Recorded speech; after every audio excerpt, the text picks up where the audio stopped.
अपनी जब ससुराल में गई बा तो 2-4 दिन के बाद लगल मार्केट करे। जब मार्केट करे लगल अपन तैयारी कैले बा मार्केट करे बदे। वो मर्दा अपने दुल्हनिया से कहत था कि औरतन में इतना देरी होला लेकिन मर्दन में तो 2-4 मिनट का काम रहेला तैयार हो जाता। वो मर्दा अपने मेहरबा के कहत बा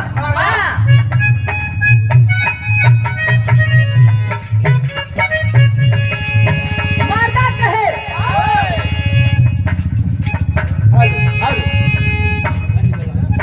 समय बोला हम से ना राज बारू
बहुत बहुत धन्यवाद।